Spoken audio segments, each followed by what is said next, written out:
This week in gaming, GTA makes a weird deal with Netflix. Bautista might be Kratos, and so much more. This is the Nerd Cave News, and I am one of your illustrious hosts, Zach Dykes, joined by my good friend and co-host, Derek to the Daniel. Derek, how's it going, my man? It's going pretty good, man. You know, like you kind of buried the lead there. It's been a weird week in news. Like all of our news stories is going to be something interesting to talk about, like especially at the end. But yeah, it's been a weird week. You know, we're still going to have a little sprinkle about some video game stuff, but we're back to talking about corporate speak again. Yeah, and I'm sure it's in the quick hits or whatever, but the thing about sorry, I just got a text message. But the thing about like 360 games and all of that, like that came out where you could put in the disc and then you get a digital version of it, and I'm like, but then the disc won't work after that. It's like we're just trying It's to like get a game. It's like the Switch 2 game key card, but with extra steps.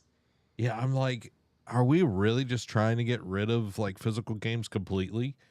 Yes. Like Apparently that's the move. Did you not see what's happening over at PlayStation and how much hate they are getting? But PlayStation don't care. They standing on 10 toes down, full chest out on business. Yeah. Amy says, "Hello, boys." See, I read that in the Crowley voice from Supernatural when he's like ever shows up to annoy Sam and him. Hello, boys. But it's all in caps. So read it for me. Read it for me like it's written, Derek. Hello, boys. But if there's a crazy face, let's try it one more time from the top. Hello, boys. I like that. That's pretty good. It's pretty good. Mm-hmm. It's pretty good. Well, I keep making you do this. A little. Probably. Amy's like, you're both wrong. Read that for me, Derek. Read that for me. You are both wrong. It's pretty good. Pretty good. I might hire you, Derek. Maybe you become more than a half of the 1.5 person business. I'll become a real boy eventually. A real boy. I'm a real boy. Corporate daddy let me be a real boy. Oh dear. Oh dear. And we're already off the rails. Well, apparently the last one was good. Of the good. Hello Boys was that's what I'm taking. But we're off the rails like a crazy train. Already. Like a crazy train, y'all. If you don't know, we are the Nerd Cave News. We come to you live each and every week, 7 p.m. Central Time on Thursdays, to talk about all the video game news that you need to know. One of us plays the games. The other one finds articles. I was trying to be nice, Derek. I was trying to be nice. When? Just then, I said, you find the articles. That's nicer than saying you're a poser, right? Right? I guess. Derek doesn't play video games. Things you don't say. Yeah, read between the line. Derek doesn't play video games, y'all. But he watches a lot of anime, so that does help our other stuff. So let's talk about what I've been playing, and I want to hear what you've been playing. Not Derek, of course, because Derek doesn't play video games because he is weak. He's weak constitution. Wow. He can't handle it. He can't handle the grind. He can't handle all of that. He's like, oh, but I watch One Piece. I got grind. I haven't watched One Piece in a while. Thank you very much. Oh, even worse. You fell off the wagon. You're over here. No, I've been doing I'm on a side quest right now. He's on a side quest, a.k.a. he's watching romance animes. A.k.a. did I watch 2 romance animes since last weekend? Yes. Yeah, you did. Yeah, I did. I saw you queued up. You and I are polar opposites. I haven't watched it yet. But freaking great, Derek. It's freaking great. It's freaking great. Oh, the Gen Z speak in there too, because I saw one clip of the dub and I'm like, it's brain rots. It's so good. Like, it is so cute. The music is great. Like, just all the dynamics within the characters, the friend group, and all of that. It's so good. Mhm. I highly suggest watching it. You can watch it in Japanese. You can watch it in English. Both are great. And also caught up on all of smoking behind the supermarket with you. Supermarket with you, yeah. So freaking good, Derek. Oh my God. I like, guys, before I started watching that one, I was like, I'm never going to watch a romance anime. And then I watched that one and I'm like, just like, dang. And I got Amy on it and then we're like, oh, we need to watch another one. And then I was like, I've seen bits and pieces on TikTok of Polar Opposites, and I was like, well, let's try it. And then watched all of season 1. We were like episode 3 of season 2 so far. Great. But this, yeah. Amy says Polar Opposites is so cute, and Smoking Behind the Supermarket with You is really good too. It is. See, this is what I do to you. I culture you, Zach.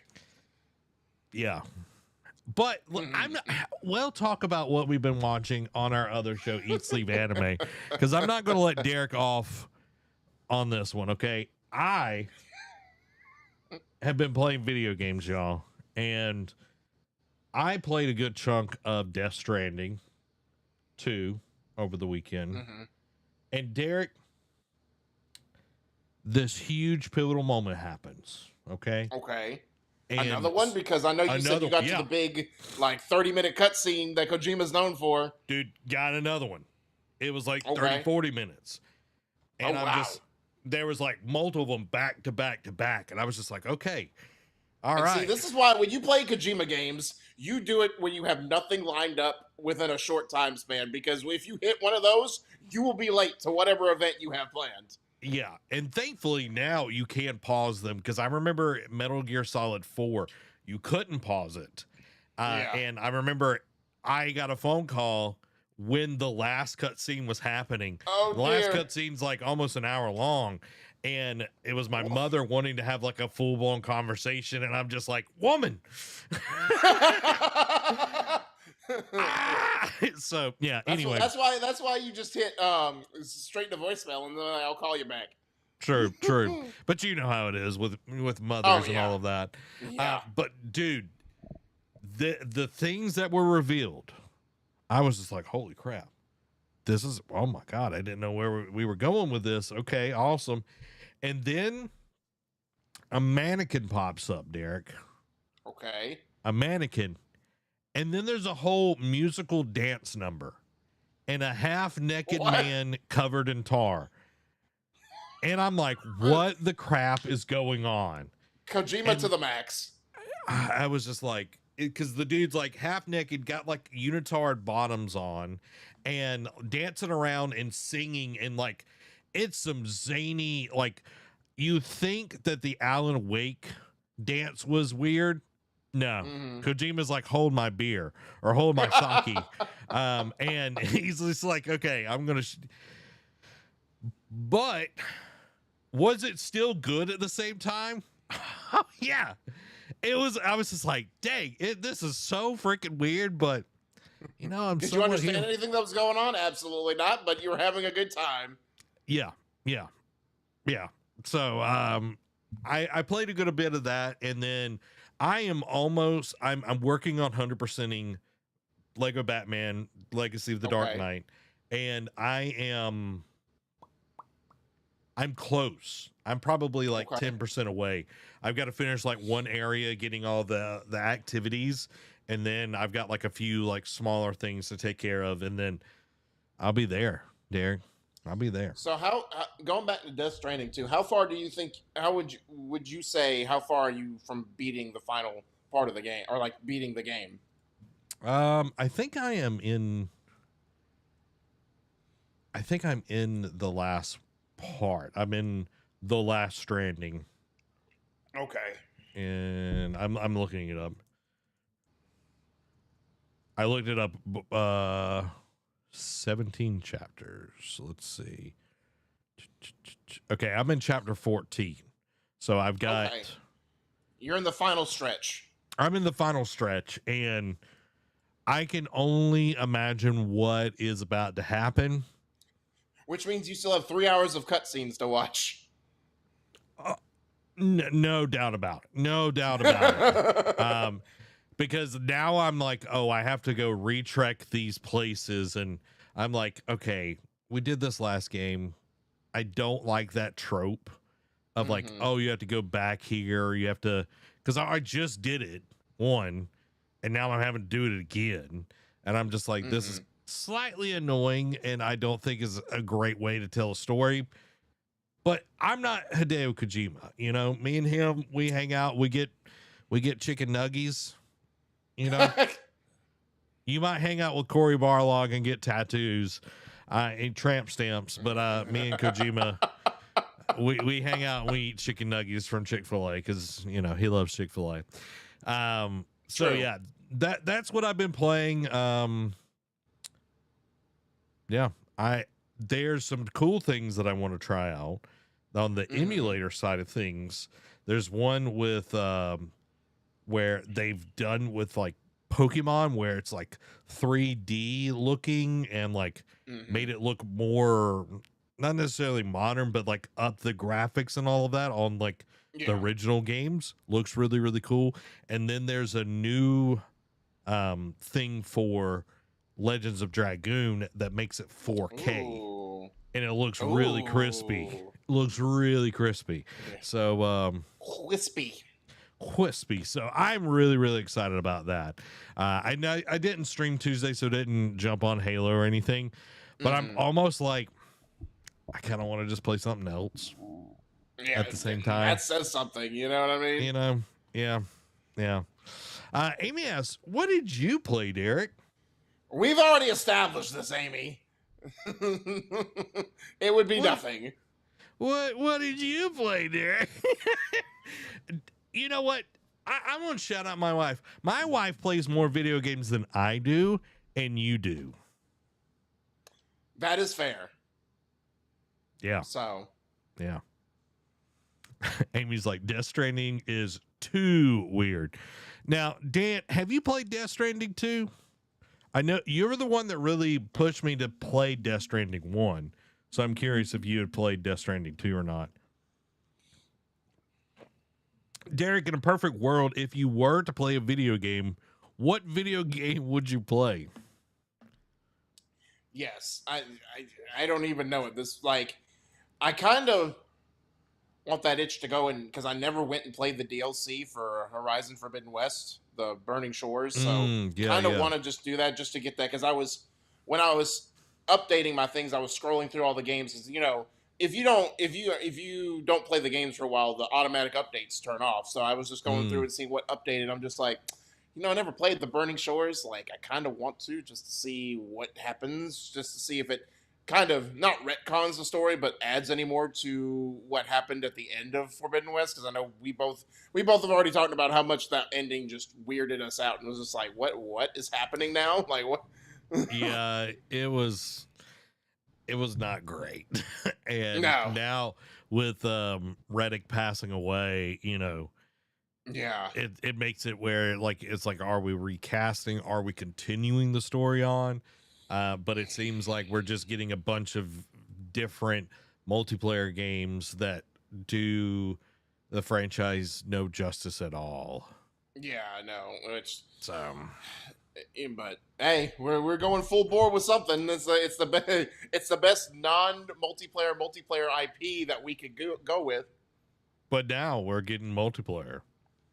I know, that's what I'm saying. It's like, hey, this game never was multiplayer, but we have so much ideas to make it multiplayer that we could try it in these other games. I'm like, okay, sure, go off, I guess. Yeah. We'll see. Those won't survive, of course. Dan says, no. I have played Death Stranding 2. It was really good. Nice. Derek, I think you would enjoy it. Yeah. Just you describing that dance. I almost do want to play it just so I could see that in person with the unitard. I'm just like, what is this? Yeah, I was this just fever like, dream? It was like mannequin, then turned into, I was just like, All right, Mm. I'm gonna You set know, my disbelief to the side here, and I'm just gonna enjoy what's going on. yeah. You know, you almost want to say, all right, Kojima, donate your brain to science, but then we're all going to be like weirded out when it's like, oh, yeah, he was never on anything. He had no brain damage. Like his brain is just normally functioning. And we're just like, this man was just had weird interests. Okay, cool, I guess. Yeah, I definitely feel it. Like I would rather have Kojima's creativity than the that Uzumaki manga, like Oh, the yeah, the weird anime. horror. Yeah. Yeah, Ugh, no, ugh. the spirals. No, Yeah. no, not about that life. Amy says, I sort the books. I think I need a new one though because I'm starting to get bored. Well, we'll have to get you a Uh-oh. new game, baby. Maybe, maybe. Mm-hmm. I'm just throwing this out here. Mm-hmm. We'll get Amy to play Pokemon for the first time. Ooh. I doubt she'll play it, but Yeah. baby, there's books hidden everywhere. Which Skyrim, there's books hidden everywhere. Yeah. The Elder Scrolls. Dan, to your comment, I purchased Split Fiction on Steam. Would you be interested in playing it on stream? I am interested. We'll chat offline because I have wanted to actually play that. So I'm down if we can get through it in a timely fashion. That's something that I've been really focused on.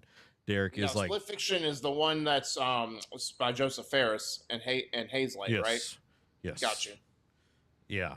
One thing that I've been focused on is just like trying to get through games quickly, so I don't like lose interest, because that's something that I'm really bad about, especially on stream. Because like by the time I got to the end of Expedition 33, I was like, I don't even care anymore. And it was kind of the same way with Yote. I was like, I just want this to end, you know. Just and because maybe it's you like, wouldn't feel that way if you didn't have to play it on stream. You know what I mean? yeah, if I had more than one stream night where I played games where I could like keep the momentum, because it would be like I get momentum and then I take a week off from playing it and all of that because yeah, it is what it is. But that is all that I've been playing. Again, Derek is a poser. I want to. What am I thinking? All right. You're looking for creative adjectives. Don't do it. I am. Derek is Derek, yo. Dereked it up this week. Yeah. Dereked it up. Such a Derek. Speaking of Derek's, let's talk about our first gaming discussion of this week. Halo Campaign Evolved reportedly had a troubled development, and this is by Kate Onder over at IGN. So a new report suggests that Halo Campaign Evolved had a fairly troubled development. According to Rebs Gaming, a popular Halo insider whose reporting journalists have corroborated in the past, the recent Halo remake underwent major changes during its development. Halo Studios works with a bevy of external teams and contractors, something that may have led to issues during Campaign Evolved's development. A studio known as Abstraction was recruited around 2023 to help modify the original game's work and make it compatible with a new engine and new features. Halo Studios opted to utilize Unreal Engine 5, which created issues since the original game was designed on a rather ancient engine known as Blam. Abstraction worked to gel the two together and make it so new elements like sprinting, 4-player co-op, and more all felt organic in Campaign Evolved. The original levels and combat encounters weren't designed for these things, so not accounting for them could have created all kinds of issues. Unfortunately, Rebs Gaming reportedly discovered that Abstraction was prematurely kicked off the remake after Halo Studios imposed unrealistic deadlines and expectations on a technically complex project. Excuse me. The studio wasn't credited in the game's credits, but individual staff members were given special thanks. A source told Rebs Gaming that Abstraction's work was thrown out and redone quickly, which is believed to have caused bugs and AI problems. The insider went on to claim that the studio's hubris led to further setbacks down the line. It was believed that the pivot to Unreal Engine 5 would have made things easier, but that wasn't the case. The team was led to believe by leadership that they could port assets into Unreal. Instead, 100% of those assets had to reportedly be rebuilt in the engine, which the team didn't account for. Rebs Gaming went on to allege that overall mismanagement created multiple obstacles for the team and even led to the cancellation of a multiplayer Halo project as the Campaign Evolved team needed its staff and resources. It's in the final year of the game's development, the team had to crunch in order to get it out on time. Additionally, the game was planned to utilize real-time cutscenes, which would have allowed players to see their custom armor and weapons. Uh, this unfortunately had to be scrapped as the external team working on the game's cinematics, quote, struggled and barely made it in time for release. Now, of course, some favorite buzzwords there: deadlines, crunch. Like, we haven't talked about that in a very long time, thank the good Lord. Yeah. But, when I think of deadlines, I'm like, did they have to go through 14 layers of management as well? Just a thought. It might have been. But, Because that was before all the redo. True. Yeah. Anyway, and you brought it up last week, Zach, when we were talking about your initial thoughts, is how the new missions that they included in Campaign Evolved, like the prequel missions, we'll call it, with Sergeant Johnson and Master Chief, and how the writing felt like very like multiverse saga, Marvel MCU writers, as of late. And this would kind of speak a testament to it, because if they had to rush to get things out and get things done, yeah, you're going to have to sacrifice great writing to meet these deadlines. And I love it when you bring in an outside team and then you treat them like crap. Like, I know they're not internal, they're not in-house. I get it. You don't want to be too friendly to them, because you may not work with them down the road. However, you don't set these kind of precedents on them, especially when they're helping to remake a beloved franchise that arguably put your company, not just the studio, the company on the map back 20 years ago, 25 years ago. So you kind of don't want to screw the pooch, because as I read through this article, they kind of had to rush and get some things out, and like it didn't go well, and they had to cancel a multiplayer part, like, which is fine. I mean, I know the multiplayer part is what people like, keeps people there, but we all know Halo for its campaign and its story and whatnot. So it was kind of par for the course in that aspect. But again, when you do this kind of crap, this is the result you're going to get, and that's why it's come out to, like, when it initially came out, it came out to middling reviews and such, because it's like, hey, good on you, you made it look really great. However, it's not without its issues. Like, for me, this doesn't surprise me at all. Right. Doesn't surprise me. And with working with other teams, like we, at my work, we're currently going through like an amalgamation of two companies into one. We're still separate, but we're together, essentially. Knowing how to treat people and set dates and expectations for accountability and all of that is the starting line of working with the team. And when you're not realistic with dates, you get rush stuff, you get poor results. And that's what they threw everything out, and then they had to start over, and having the thought process, it's like, clearly y'all didn't understand going from Blam, which is, like you said, was the original engine, to Unreal. It wasn't just like, oh, we can just port it over. Yeah, you can't just copy and paste it. Yeah, it's like, there's so many times when I've been sold a bag of goods. It's like, oh, yeah, with this, you could totally this AI will edit everything for you. It's like, because that never goes wrong, right? Yeah, it never goes wrong. It's like, no. And the same thing here, and having to crunch, having to do all of that, having to cut out specific things, and then not even crediting a studio like it did credit some of them, Yeah, but it's like, that's going to be another lawsuit because what was it? Was it EA or something that sued like the music composition and sued them, like sued the company or whatever, and was just like, I just wanted my name in the credits. I forget who that was. Maybe it was no, it was Marathon. Marathon. It mm, was somebody at Marathon that that they weren't included in the credits, and he's like, all right, I'm going to sue you. And it was such a legal battle that there was like Sony was just like, fine, we'll put your name in the credits. That's all he wanted. mm. That's all he wanted. Probably wanted more, but that's all he wanted. I don't know. And like, I'm looking at Metacritic right now, with this, and we're sitting at 81, which is okay. It's a B. Yeah. We're almost at a C. Yeah. 5.7 as an average for Ugh. the user score. Oh, yeah, the Open Critic or what? Yeah. Ugh. Ugh. So for me, it's like that tells me a lot. I've only played the bonus missions at the moment. Yeah. And I do want to play more of it, but I want to play with some people to make it more enjoyable. Because also, I mean, it's you've played other than the new missions, you've played this story before. Yeah, and the gameplay just does not feel tight. I would love to go back to Master Chief Collection and play the anniversary version of this and compare and see, okay, we're playing on the Blam engine compared to the Unreal 5 engine. Is it a more tight experience with the gameplay compared to what we're getting in Campaign Evolved?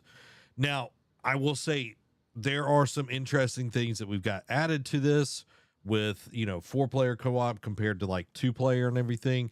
So there is some good stuff here, but overall for me, this does not surprise me. And I think that this is just me, going off of the score and everything. Yeah. Unless this does really gangbusters, I think this is where we see the end of this like remake, for the series goes. And I know I talked about in the quick hits last week that I think it was depending on the sales of this one, but they were already like have at the like pretty much finger on the trigger to start remaking 2 as well.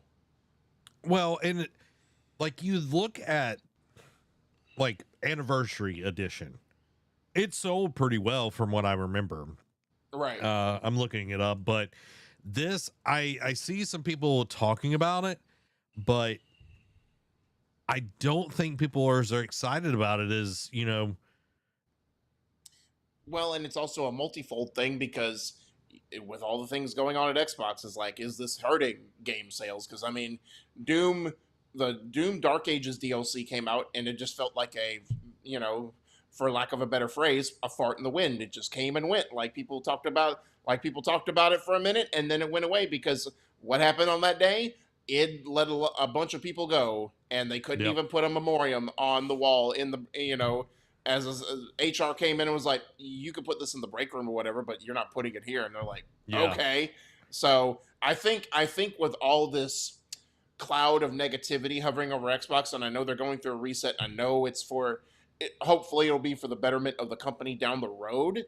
But regardless, like thousands of people lost their jobs. And I think just right now, everyone's just like, between like everyone, I feel like is going to jump on the Nintendo bandwagon until Nintendo does something screwy, because it's like, all right, let's go to Xbox is doing some shady stuff with their employees. Let's jump ship to Sony. Sony's like, all right, we're not going to make disc anymore in a few years. All right, now we got to jump ship to Nintendo. So it ain't good anywhere. Yeah, it's not great anywhere. Combat Evolved Anniversary sold 2.43 million copies. So that's pretty good. Yeah. It is a dip from Halo Reach, but true. Halo Reach is a new game, was a new entry, not an old one brought back in. But Halo Combat Evolved, the original one, 5.5 million. So it's like you still got a pretty good bit of that. Master Chief Right. Collection, 8.13 million plus. Wow. So pretty good.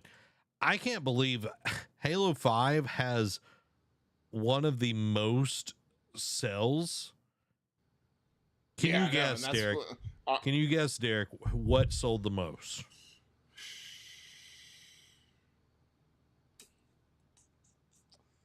like from the original Xbox to now. Yes. I feel like by the phrase, I feel like the layup answer is Halo 2, like the original Halo 2, but I feel like by the phrase of the question, Halo Reach. You would almost be right, Derek, because Halo Reach Oh, sold 9.87 million, but you yeah. look up here and our boy Halo 3 with 14.5 million. You had to finish the fight, Derek. You know You had to what? finish the That fight. that's true. And you know what? Good on it. So I love that ODST as well. 6.35 million. you know what? And that's fair. You know, maybe because people I remember dog walked that game like when it came out because like, oh, it's you're so weak compared to Master Chief, and I'm like, well, 6 million people still bought it. Yeah. So Yeah. And it's go like, kick rocks. yeah, you're a normal dude. Like, you're not a freaking Spartan. Like, what do Right. you expect? What do you it's like expect? it's like going in like an unpowered going into a battle with Wolverine. It's like, of course you're gonna lose. Like, what are you talking about? Yeah. Makes no sense. Let's move on to our second story of the game. What else? The next thing that doesn't make sense. Grand Theft Auto 6, which we're all, waiting for with a bated breath, Right. will be getting an extended look premiering on Netflix this month, which makes no sense. This is by Cade Onder at IGN. So Rockstar has announced that GTA 6 and an extended look will premiere on Netflix later this month. Rather than a straightforward GTA 6 trailer number 3, this special event showcase sounds like it will offer fans a far deeper dive on Rockstar's highly anticipated blockbuster. Grand Theft Auto 6 an extended look will become available to stream via Netflix on Thursday, August 27th at 12 p.m. Pacific or 3 p.m. Eastern or 2 p.m. Central Time. Um, excuse me, don't have a Netflix subscription? Do not fear. GTA 6 will then become available to watch via YouTube, though not for another 6 hours. Its official debut to stream via YouTube will be up at 6 p.m. Pacific or 8 p.m. Central Time.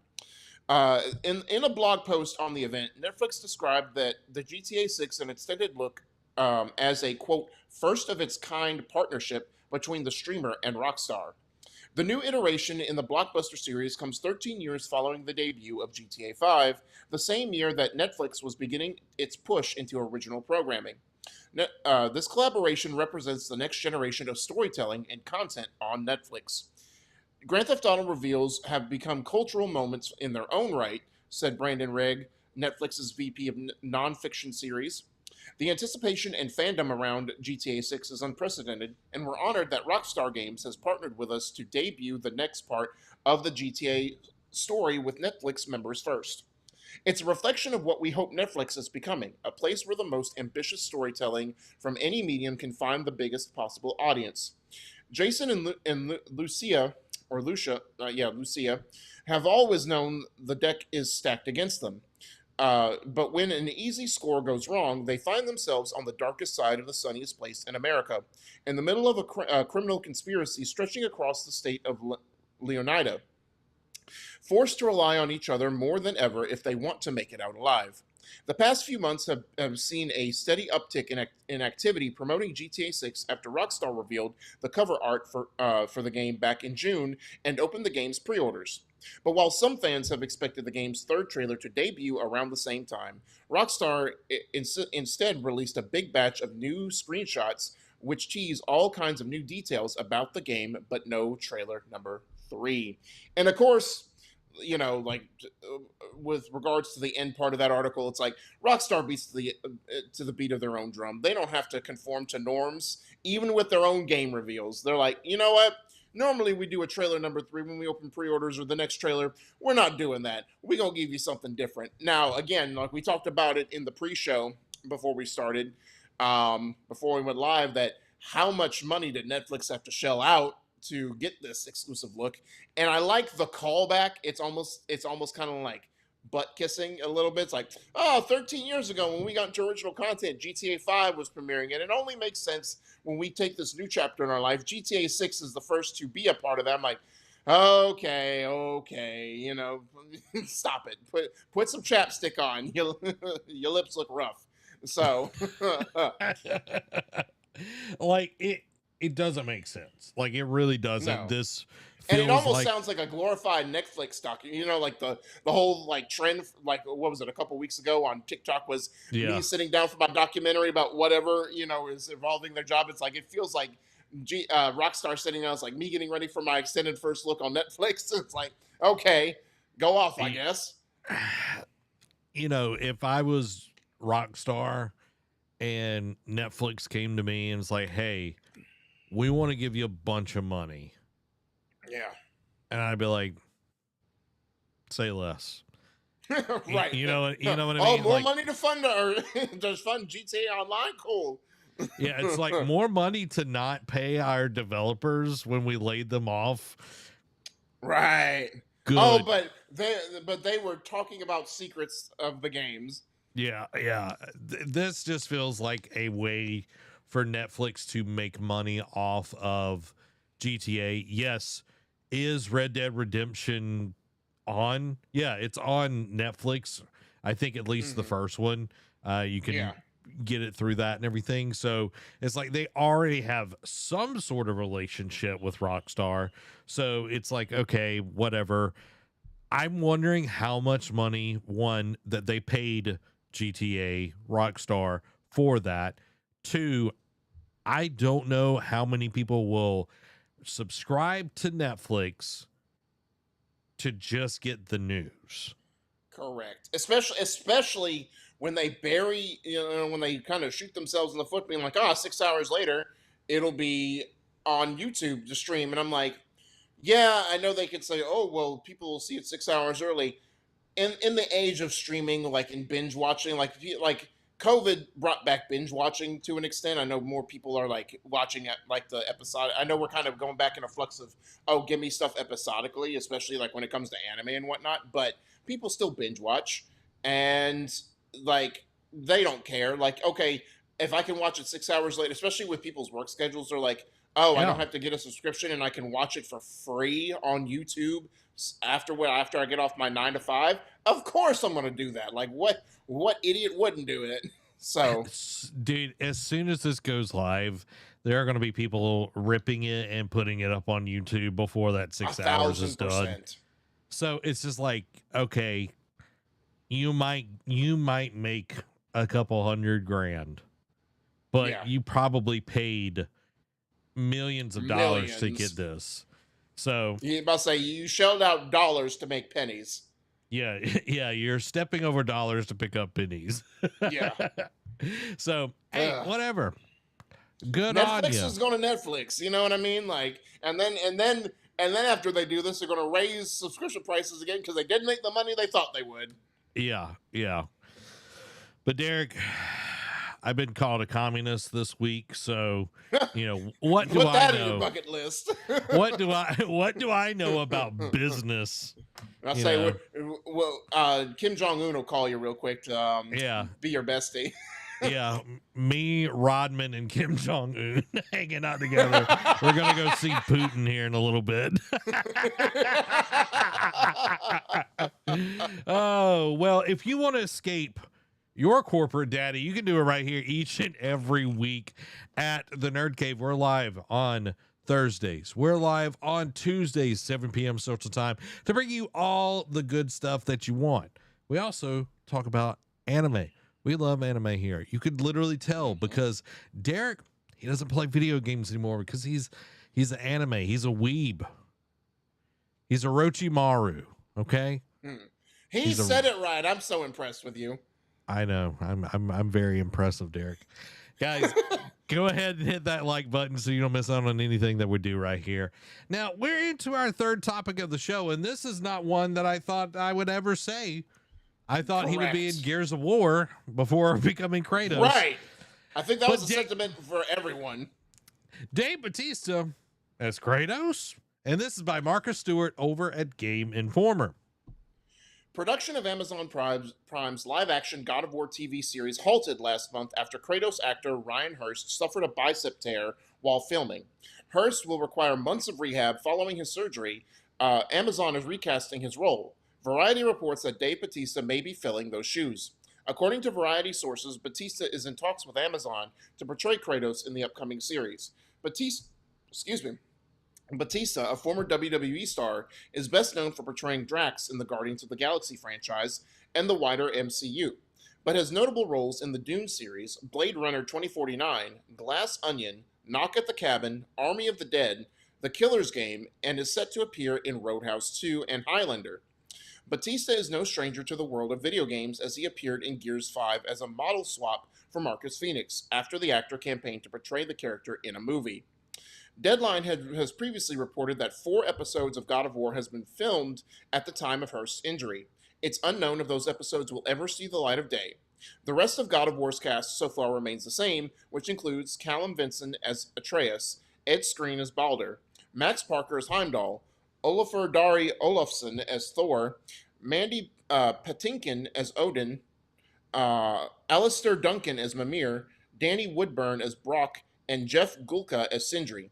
The series will adapt the 2018 God of War game and has received a 2-season order. Now, Zach, obviously, we talked about Ryan Hurst getting injured, I think, in our quick hits last week. Prayers go out to him for a speedy recovery on that. But again, and not to pour salt in the wound, so to speak, when this was first unveiled that he was going to be cast, people were kind of mixed. It's like, yes, Ryan Hurst is a good actor. We don't know if he was the right fit for Kratos. Like, some people even campaigned he should have been the pick for Thor in essence. But I know Olafsson is going to is probably going to knock it out of the park. I don't know if, the first thought, when Ryan Hurst was, injured, everyone's like, oh, what if they get The Rock? I'm like, please, God, no. Please, Yeah, God, no. Like, it's like Steve Carell from The Office. No! But then my next thought was, what if it's going to be Bautista? And it's this. Now, I'm mixed on that because while I think Bautista was good as Drax, and I haven't seen him in the other things, I know he does well. I don't know if he's going to be... I just don't see him like... Yes, he's got the physique and the build. And I know that was one of the major knocks against Ryan Hurst because he was older. Like, I think like north of 50 or whatever. Like, maybe even into his 60s. And so, he wasn't, as fit. But again, this version, the Norse era Kratos, you just want a dad bod. And Bautista does have that. I just don't know if he has the acting chops for that emotion. Now, again... I have not seen anything with him in it outside of Guardians of the Galaxy. So I'm going to defer to people who have watched him in stuff like Blade Runner and Dune and whatnot. And maybe he does have the chops to do it, but I just don't know if he has those chops to give those same line deliveries as Christopher Judge in the video game. And I know it's apples to oranges because TVs and movies are always going to be different than other forms of media that we see something in. So again, I think he has the physique for the Kratos that we will get in the Norse version. I just don't know if he will be up to the same portrayal of delivering a Kratos. And I know there's already talks about in the second season about recasting Atreus and Thrud. Yep. I think I have it and again, they're older by the time Ragnarok happens. So yes. So you want to, and if you're going to film, a year or two after the first season airs, they're not going to be old enough to hit that, pinpoint. So you're going to want to hire actors who are a little bit more in that age range. So that makes sense. So, but again, I don't know. I'm probably the odd man out on this. People probably are going to love the fact that Bautista's, if he does land, like I know he's in talks right now that's not official, but if he does land it, I know people will probably be excited. I'll be cautiously optimistic about it. I was not expecting it. when I did the Well, you're thumbnail expecting him in a different GOW game. yeah, exactly. But when I did the thumbnail tonight, I was like, kind of looks pretty boss. Yeah, yeah. Did you see the He's thumbnail kept. tonight? Yeah, I did. Yeah, So I was like, yeah. dang, that's pretty boss. But I do agree with you. I've only seen him in Guardians of the Galaxy and in Glass Onion. And what I got in Glass Onion was kind of even not a stupid version of him, Yeah. not a emotionally deep and like reserved person. So I feel like it is going to be challenging, but at the same time, it's like, how many times have we seen comedic actors finally get a role that is challenging to them and they knock it out of the park? I think about Robin Williams Very with true. like Centennial Man, or Mm-hmm. Jim Carrey with I think it was Seven. You know, it's like you Mhm. get these roles where it's like, oh well, that doesn't make any sense. Val Kilmer with not Val Kilmer, Kevin Cotton. No, God, what is the first 89 Batman? Um, Whoa. Adam West? no, that No. was George um, Clooney? no, dude, Barking up the wrong tree, I know. your bar, yeah. Michael Keaton. There we go. Michael Ah, Keaton was a comic actor. He played Mr. Nanny before Batman. I forgot about that. So it's like I remember people, you know, like doubting that. I Mm. remember Kevin Smith talking about people doubting that on Fat Man on Batman and everything, and then knocked it out of the park and set up what superhero movies would be for the next, 20 years or so. Yep. So this could be something good, but it could, like, I will say nothing against Ryan Hurst or anything. This image right here made me like, just don't do this. Don't do this show at all. Yeah. And even Atreus, nothing against the kid that's playing him. This just looks like a dad LARPing with his son. Yeah. You And know? and again, if this was like some newer studio that that got like rights to a big IP as their first big break, I'd give them a pass a little bit because it's like, all right, but this is Amazon. Like you've got Yeah. money to burn for years, and it's like this is the result you go with. Like this is you thought this was it. Yeah. Yeah. And it's like when you already have such a success with Fallout, like Fallout did Yes. amazing, looked great, and you have like Walton Goggins in there, which I think is amazing as the ghoul. And Mm-hmm. you have Lucy, I can't remember her name, um, the main character, one of the main characters in there. But you gotta have two unknowns to a degree. Yes, the female main character has been in other things, but it's like you don't have big named actors. And when you are bringing in like Bautista, he's known for a certain type of role. Yes. It's more, it's like, yeah, he's ripped and all of that, and he can do the action side of it, but it, to Dan's point, Kratos is the antithesis of comedy Yeah. for the most part. Yeah. I don't want a Kratos that sounds like what I got with Master Chief with these bonus missions and everything. Amy says, oh man, getting booted over an injury, that sucks. Yeah, I think a lot of it came down to like how long it would take him to heal, and they didn't want to wait They were on like, all of that. especially like if it was like before like they started filming, I think they would have just waited it out and just waited for him to come back. But again, they're 4 episodes deep at this point. It's like we need to continue this. Like we need to keep the ball rolling. Yeah, especially when you have cast and crew and all of that, you're burning money at that point. Is especially when you got locations locked down for set time frames. So yep. Having been on much smaller sets and everything, like time, like you're burning daylight, and that is yeah, you don't want to wait around on that. And I agree with this. Christopher Judge, I would love to see as Kratos. 1,000%. Like he's got the physique as well. He's not as ripped as Dave Bautista, No. but he's definitely large. He's already got the voice, Yeah. and everything. But of course, Hollywood's never going to do the thing that we want it to do. No. But yeah, I agree. I hope we don't get another Halo disaster because the Halo show was utter trash. So hopefully we'll see this be another Last of Us and not like a Hitman or Assassin's Creed or something like that. Only time will tell. Only time will tell. But you know what I can tell, Derek? I can tell you that the end is here. EA has finally been acquired by Trio of Investors, and this is by Marcus Stewart over at Game Informer.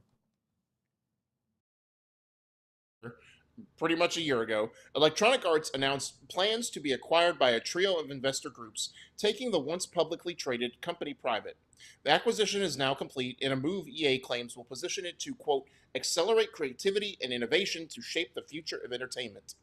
In a press release, EA shares that its acquisition by PIF, Silver Lake, and Affinity Partners, collectively known as the Consortium, has successfully closed. PIF is the public investment fund of Saudi Arabia, which already had a minor stake in EA for years.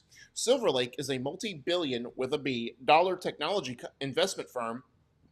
Affinity Partners is a Miami-based investment firm founded and run by CEO and former White House senior advisor Jared Kushner, son-in-law of President Donald Trump. The consortium acquired EA for $55 billion, with a B, which is the largest all-cash sponsor-take private investment in history. Quote, this moment recognizes the extraordinary people whose creativity, ambition, and passion have made EA one of the world's leading interactive entertainment companies, said Andrew Wilson, chairman and CEO of Electronic Arts. In the press release, we're entering this next chapter from a position of strength with partners who share our vision and ambition. Together, we'll invest boldly, accelerate innovation, and build the next generation of games and experiences for the hundreds of millions of players and fans who inspire us every day. As previously reported, the completion of this transaction means EA stockholders, such as Madden, EA stockholders who approved the acquisition last December, received $210 cash for each share of EA common stock they owned as of the closing. EA stock has been delisted from NASDAQ. The future of Electronic Arts is unclear. While its annual sports franchises such as Madden and Football Club will undoubtedly continue as planned, the future of the other studios and projects remain in question. For example, it's unknown how this acquisition affects BioWare in its upcoming fifth Mass Effect game, or Motive Studios' long-awaited Iron Man. The third Star Wars Jedi title is also reportedly in the works at Respawn Entertainment. In 2026, EA's slate of upcoming releases include Madden NFL 27, Football Club 27, NHL 27, and Star Wars Zero Company. And so here we are again, with another acquisition. Now, of course, it's going private. And again, they gave Andrew Wilson came out, gave all the buzzwords. This will push our creativity forward, make the games we want to, blah blah blah blah blah. In essence, more microtransactions. There's going to be more invasive and microtransactions and then it'll just multiply into even more with this acquisition. But I think the thing that's not being talked about, and or at least mentioned, I didn't find an article that talked about this essentially, but there's also reports that the employees fear that there's going to be mass layoffs because of this acquisition. Because again, when you get owned by people, stuff is going to be made. Like we talked about in the quick hits, like how Double Fine, we saw it coming after they got spun off. They didn't get closed. Everyone didn't lose their job, but we knew once you lost it, you're not going to have that Microsoft money to keep all those people that you hired. So layoffs were going to be necessary in that regard. And it's going to be the same thing here. When you get acquired, people are going to, because again, you run into, redundancies with people like, oh, Susie, we have two Susies in HR. We only need one Susie in HR. The other one has to go. So again, there's going to be layoffs coming again. It's only a matter of time. I wouldn't be surprised if it was within the next month that we talk about on the show how many people get laid off by EA. But again, it also is worrisome because how much, yes, they are now owned by this consortium of people. How invasive will their hands be as far as shaping the games? You know what I mean, and involved in this process because love it or hate it, like love them or hate them right now, BioWare, like if they're trying to, I know their last outing with the last Dragon Age game wasn't really great. Like it wasn't terrible, like Andromeda was, but it wasn't great. Yeah, it was playable at least. I will say that. Correct.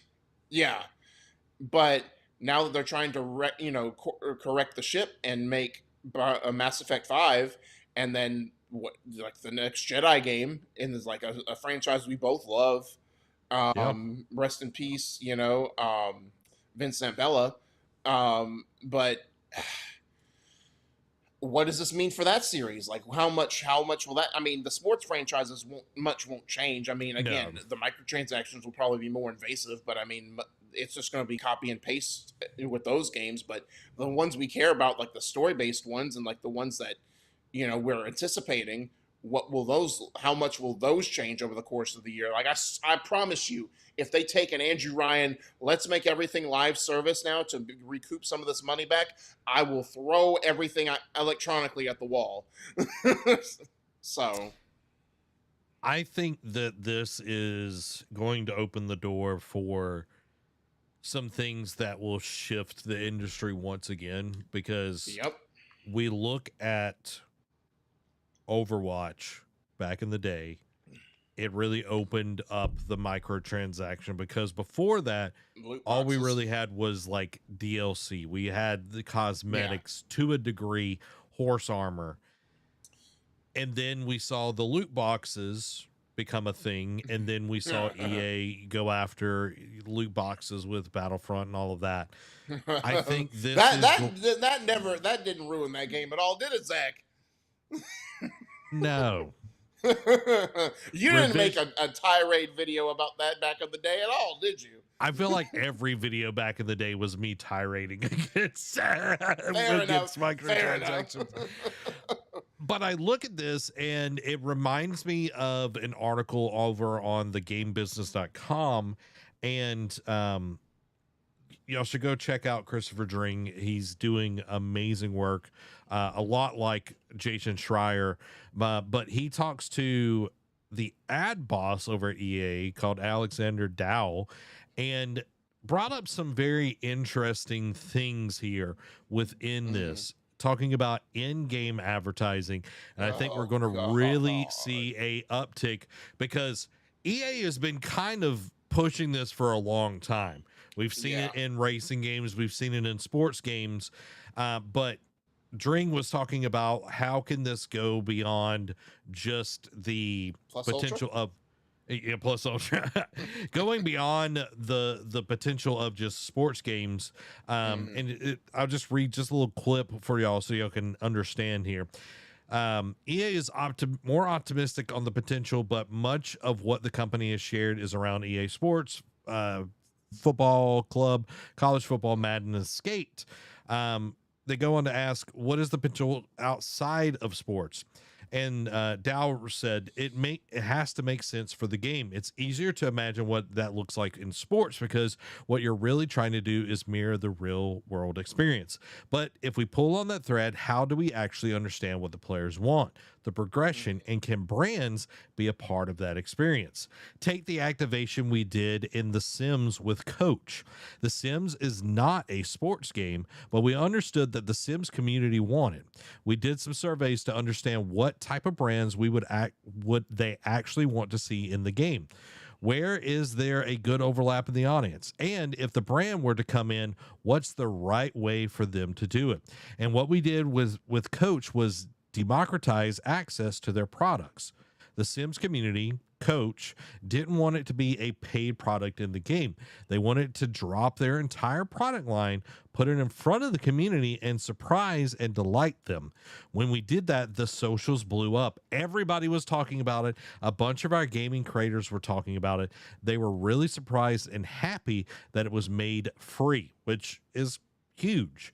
And then the media and everything picked it up too. If done appropriately with the right brands and with the right title and understanding what the players ultimately want, it can drive that type of experience. But it's a bit of nuance title by title to make sure that it's going to get it right and doesn't feel random. Now, all that to say this, Derek, how many people do you think bought Coach because of that? I'm sure it was either it's there's no in between. I'm sure it was hardly any to a lot. Now, I don't know the numbers on this, but Okay. from all my time on doing marketing for the companies that I work for, the more you put out goodwill and the more you put out, like, just getting your name out there, because everybody knows Coach. Yeah. You know what? And it's like, Coach is not cheap. No.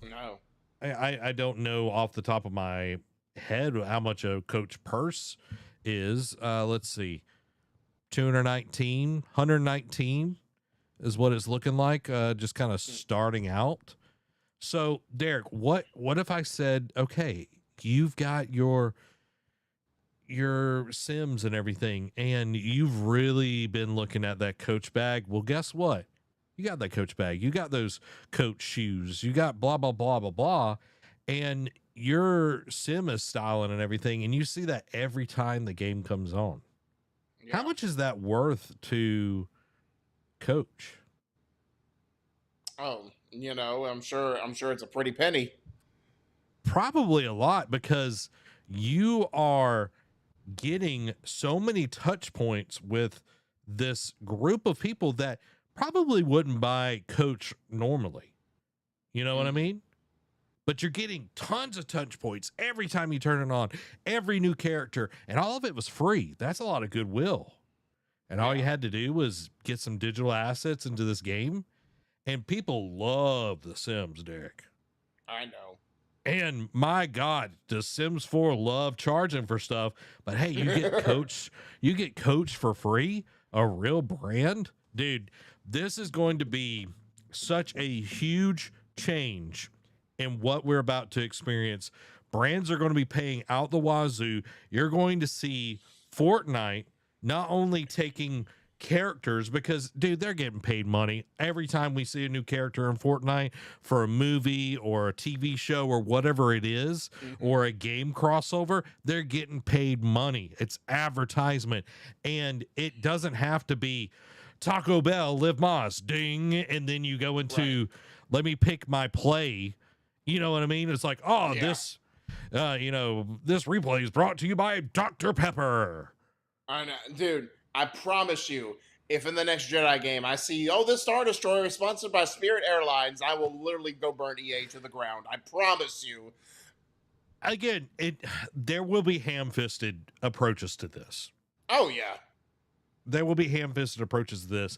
But if they do it the right way, it will actually be something that could push products in the most interesting way that we've seen in video games in a very, very long time. Do I like that? No, I do not like that. Okay. Because I want video games to be video games. Okay. That's the communist in me, Derek. That's the communist. Communist me in me. I don't want to pay $70 for a game and then continue to be advertised to. And what else is going to come out of this, right? Eventually, like, people are going to be outraged by the overbearing branding and advertisements, and I would say EA, but I also feel like Ubisoft would be right in the mix for, like, well, if you buy the gold or ultimate edition of this game, you get it without ads. And I'm like, no, I don't want to do that either. This is not freaking YouTube Premium or whatever. Get off my lawn. Yeah, I do not put it past them. There will be a overzealousness on some things, just like EA did with loot boxes in Battlefront 2. Okay, we know that's going to happen, and then it will correct itself and all of that. And you know that's what's going to happen when they go all digital. When PlayStation gets rid of when goes discless, that's when it's going to start. I guarantee you. Yeah, yeah. So the way I want to see this, and again, y'all can always contact me. Y'all know my email. Okay? Sony, Xbox, EA, whatever. I can figure out how to put stuff in your games to not tick off gamers. Okay? There's a right way and there's a wrong way. And we're going to see a lot more of it. Now, I said all of that because this acquisition is really going to push EA into a new and different space. We are probably going to see EA have a bloodbath, which we already have seen.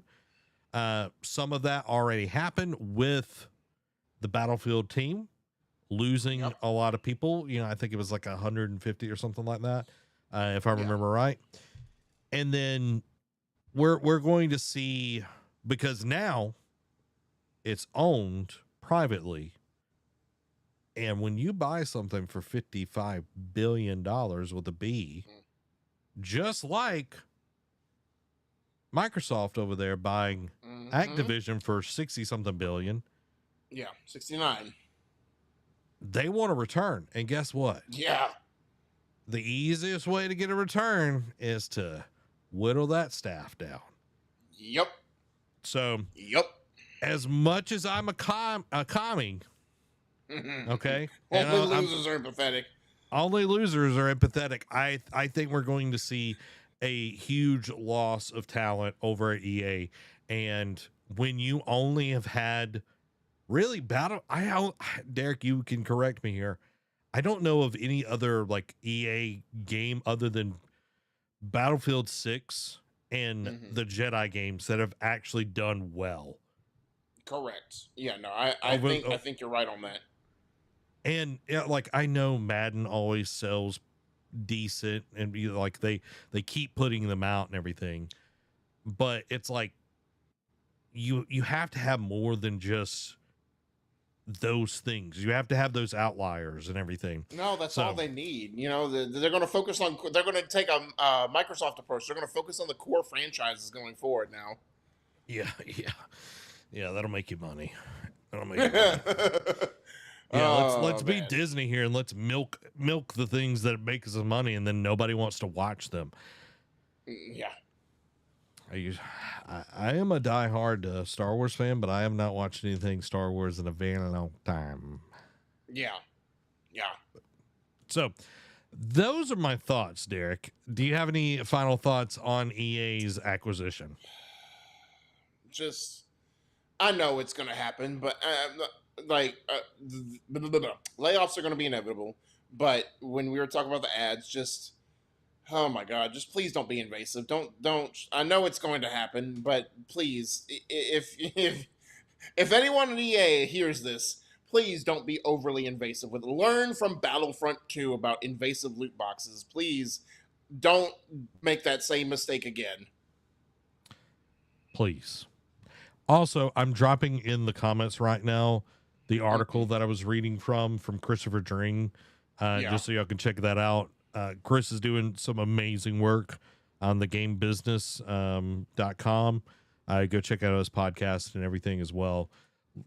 It is rare to have someone, I feel like there's really two that stand out, Christopher Dring and Jason Schreier, that actually do investigative journalism, like that part of it, instead of like, we give our opinions. We get our news from other people, and I want to support people that are doing the Lord's work so we can talk about these things.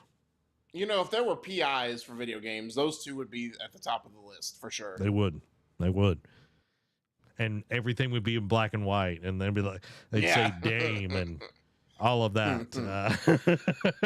Look at this bra right here. Derek, were you saying like when they were like firing people, was it Shelly or something like that? What was the name?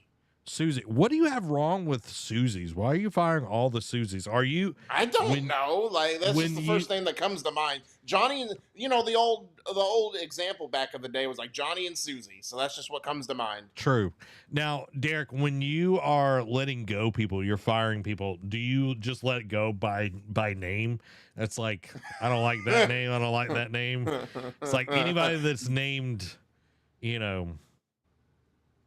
Hector, gone. Yeah. I'll say, yeah, get rid. I would probably do this some stupid reason just as a joke. Like if it was like a spoof comedy or whatever, it's like, yeah, like let all the Jorges go or whatever. Like anybody named Kevin. named Adam. Yeah. Our Kevin here is as useless as another hole in your head. That's a long running joke for anyone that hasn't been here before. We have a fake Kevin. Everybody's like, why are they hating on Kevin and Jorge and Hector and Adam and Susie? Derek, y'all. That he just lets go of people because of their names. Yeah, that's who he is. I'm trying not to be like you and not be a communist, Zach. Is all I'm saying. I'm not like you liberal sissies and have feelings for people. That is the only. It's a joke, people. Don't take me seriously, please. God, don't take me seriously. Guys, I'm going to be making a video, and y'all are going to. There are going to be some people that hate it, and there's going to be people that love it. But I'm really excited to take on some things that have been happening on our YouTube short this week. But anyway, let's talk about the Patreon quick hits. Guys, we have a Patreon, just like everybody and their grandmother. I'm sure your grandmother has a Patreon, okay? Who, me? If either of them were alive, yes, probably. Yeah, everybody's got a Patreon, y'all. All right?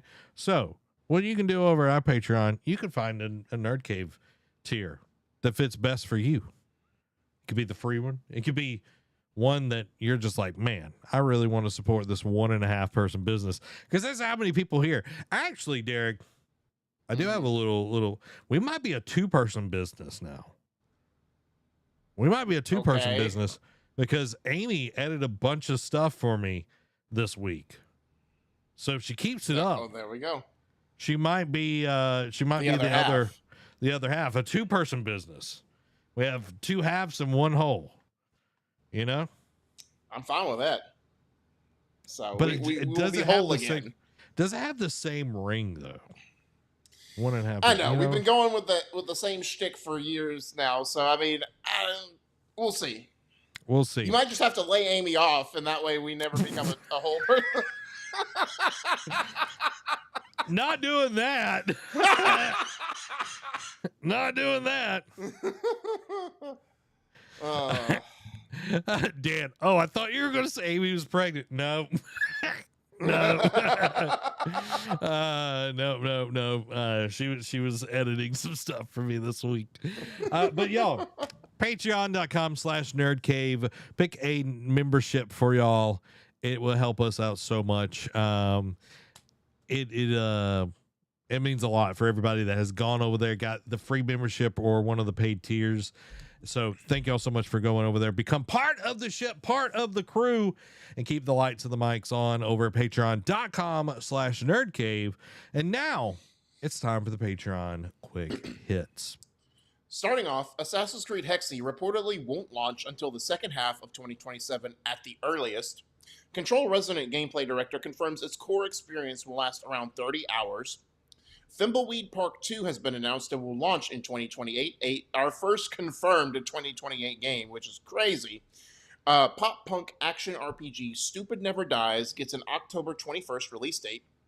The Elden Ring movie has officially wrapped filming, which is crazy because that movie's not going to be due for another 1.5 years, I think. I'll say March, I think, of 2028.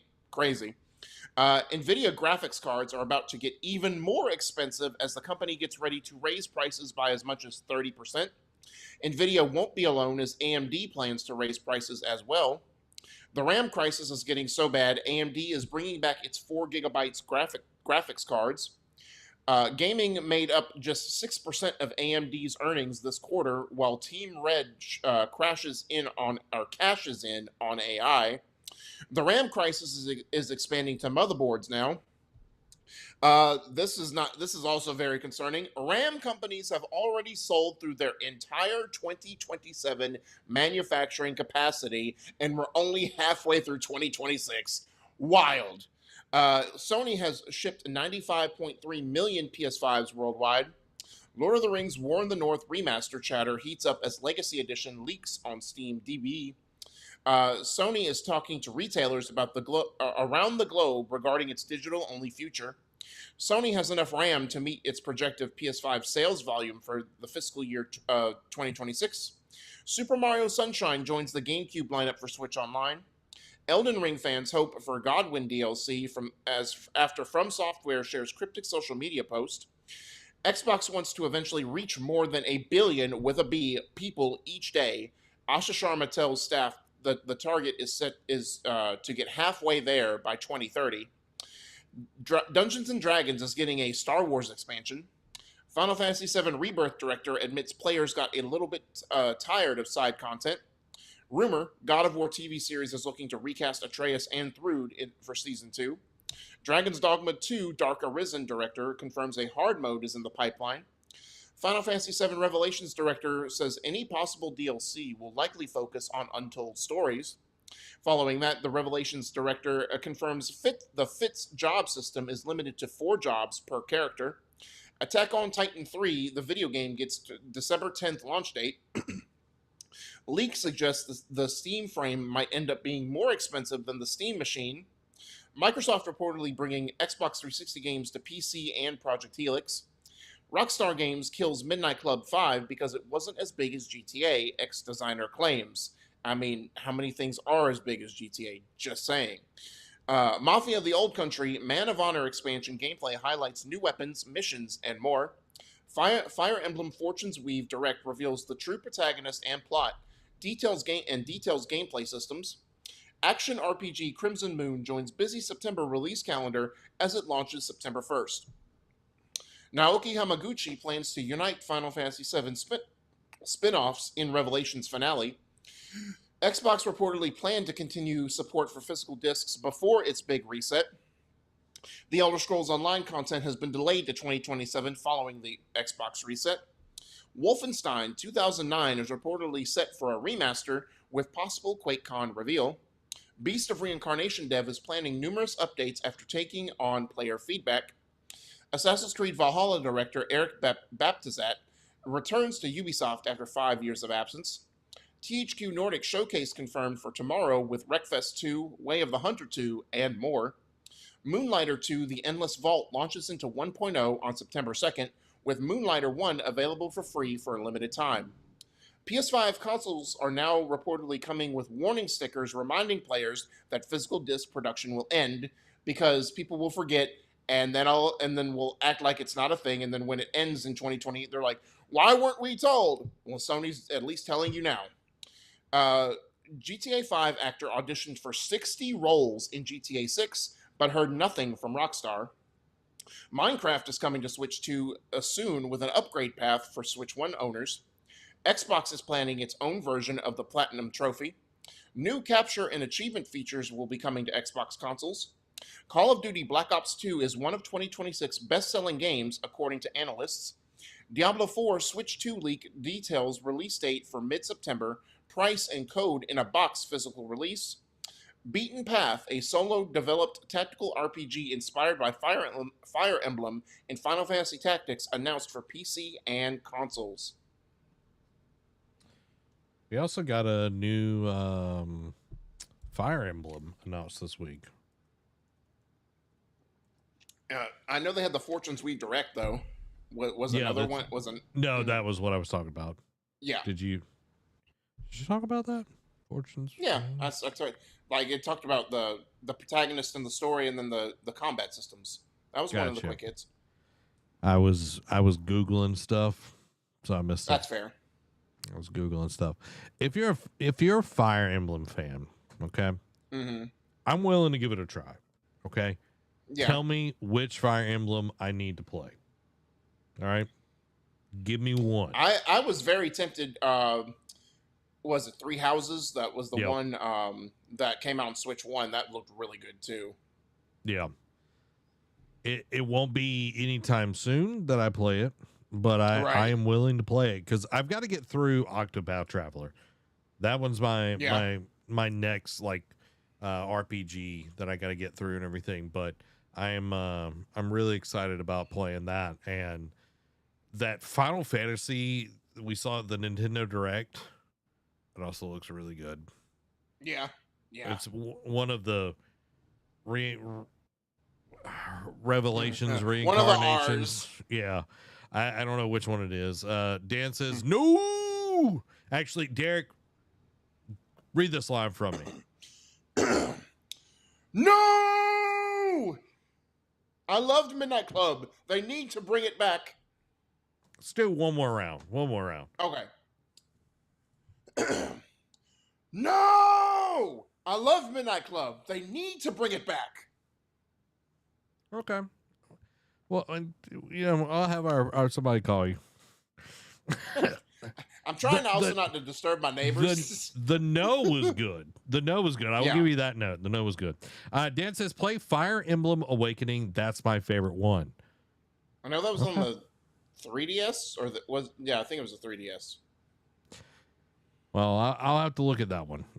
Fire Emblem Awakening. So I'll remember that. No, they might have ported it to the Switch. Who knows? They went through porting over so many games during the Switch 1 era that it's hard to keep up with what they didn't port. Yeah. Yeah, I'm not sure. I see 3DS. I'll have to look and see if I can play that somewhere. To Derek? Amy's comment, I just saw she's like, half? You calling me a half? I'm like, well, I was gonna, kind of jab at you, Zach, and defend her a little bit, but also it's like the phrase for a married couple is like, yeah, this is my better half. So I mean, I can't argue with that.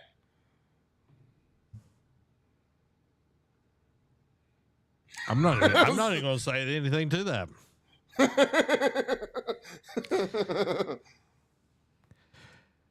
Dan, you're acting like I know who these people are. Right. I only recognize those names from Smash Brothers. Oh, okay. Yeah, I hated those characters in Smash Brothers. I was like, why are there so many Fire Emblem characters in this stupid game? I feel like Thanos is like, what's the line, Derek? Give it to me. Balance, as all things should be. No. It's like you think I should know you or whatever. I don't even know who you are. Can you do me a thing? Give me a Thanos. I can't get that deep. What are you talking about? I don't even know who you are. Okay. You would if you played. I'm gonna be honest, y'all. I feel like I'm a hater on a lot of things. Smash is not it for me. All right. It's fair. I mean, I only play it when people have it at yeah. When David used to come up for band what was that band thing in February or whatever thing? For all the high schools. Oh, you're talking about Seuss. Yeah, Seuss. Thank you. And he would at the hotel. He would always bring his Switch, his Nintendo console or whatever, and he would have Smash Ultimate. That's in those settings. That's whenever I play Smash. Is whenever someone brings it over, and it's like, hey, let's play some party games, and Smash Ultimate's on the line, or Smash Brothers in general. Yeah. I don't actively seek it out. Yeah, that's fine. I don't know. There are people that really love fighting games, but the fighting games that I love are Budokai, Tenkaichi. Yeah. Those are the only fighting games that I actually enjoy. And yeah, it's I'll try some of the other stuff. I'm about to say Naruto, not the Shippuden Ultimate Ninja or Ultimate Ninja Storm, but the Ultimate Ninja, the first 3 Ultimate Ninja games on the PS2 were pretty good too. Because they were more the 2D side, the side by side, the Dragon Ball Budokai games. Okay, I see what you're talking about. Yeah. There was one where you actually would have to like do the hand symbols. It was what was that? I know it was on a Nintendo console, but I played it on I think 360. But it wasn't Ninja Storm, it was something else. Probably like Broken Bond or whatever it was. Cuz it was dope. Yeah. And dude, that was the only one I had never watched. I had never watched Naruto at that point. Right. So Believe that it. was it was like, okay, you know, it was just like me playing it and it was like, okay, cool. I don't know anything about this, but you know, here we are. Yeah. Here we are. I'm seeing if somebody talks about this. Okay, hold on. This is totally it. I'm pretty sure.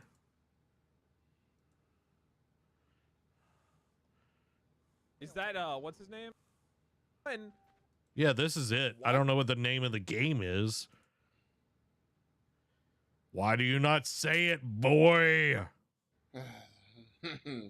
Rise of a Ninja. No, that's a show. Okay, maybe that's it. Interesting. Okay.